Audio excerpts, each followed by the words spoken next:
वारे शासन तेरा खेल, रोजगार सेवकों ने मांगा न्याय तो मिल गई जेल, अशा गगनभेदी घोषणा देत महात्मा गांधी राष्ट्रीय ग्रामीण रोजगार हमी योजनेतील मनरेगा रोजगार सेवकांनी आज आपल्या विविध प्रलंबित मागण्यांसाठी संभाजीनगर येथील आयुक्त कार्यालय, दिल्ली गेट समोर बेमुदत उपोषणास सुरुवात केली।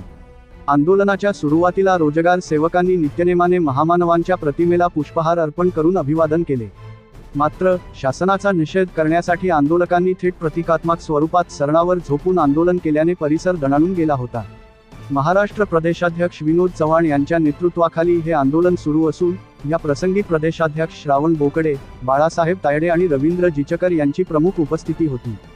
शासनाने रोजगार सेवकांच्या न्याय मागण्यांकडे सातत्याने दुर्लक्ष केल्याचा आरोप करत आंदोलकांनी तीव्र नाराजी व्यक्त केली।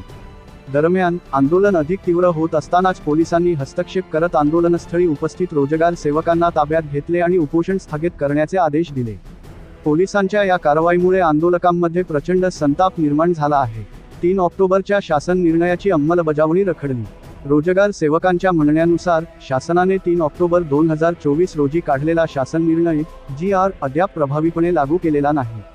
शासनाकडे वारंवार न्याय मागूनही केवळ आश्वासने मिळत असल्याने अखेर हे पाऊल उचलावे लागले। यावेळी बोलताना महाराष्ट्र प्रदेशाध्यक्ष विनोद चव्हाण यांनी शासनावर कडाडून टीका केली।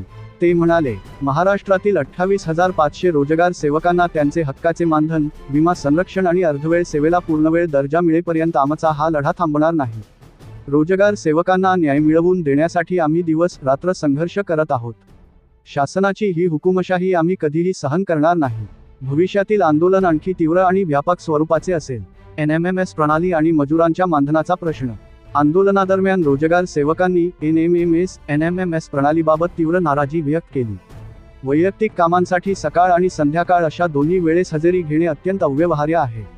एकाच गावात अनेक लाभार्थी असल्याने सर्व कामांवर प्रत्यक्ष जाऊन लक्ष ठेवणे आणि हजेरी घेणे यासाठी वेळ अपुरा पडतो। त्यामुळे वैयक्तिक कामांच्या बाबतीत NMMSचे नियम शिथिल करावेत अशी मागणी करण्यात आली। याशिवाय मजुरांचे हक्काचे मानधन वेळेवर बँक खात्यात जमा होत नसल्याने मजूर कामावर येण्यास टाळाटाळ करत आहेत। याचा थेट फटका योजनेच्या अंमलबजावणीवर होत असल्याचे आंदोलकांनी सांगितले। रोजगार हमीच्या जनकांवरच उपासमारीची वेळ। ज्या महाराष्ट्राच्या मातीत रोजगार हमी योजनेचा उगम झाला आणि ज्या योजनेची दखल पुढे संपूर्ण देशाने घेतली, त्याच महाराष्ट्रातील रोजगार सेवकांना आज स्वतःच्या हक्काच्या मानधनासाठी आणि न्यायासाठी रस्त्यावर उतरून आंदोलन करावे लागत आहे। ही राज्यासाठी अत्यंत दुर्दैवी बाब आहे, अशी खंत आंदोलनकर्त्यांनी व्यक्त केली। शासनाने या संवेदनशील विषयाची तातडीने दखल घेऊन रोजगार सेवकांच्या मागण्या मान्य कराव्यात, अशी जोरदार मागणी आता जोर धरू लागली आहे।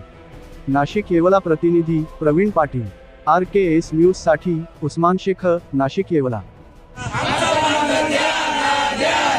देवेंद्र दादा द्या ना, आमचं मानधन द्या ना, एकनाथ दादा द्या ना, आमचं मानधन द्या ना, सुनित्रा वहिनी द्या ना, आमचं मानधन द्या ना, गोगावले साहेब द्या ना, आमचं मानधन द्या ना, राम रोजगार सेवकाचं मानधन मिळालंच पाहिजे,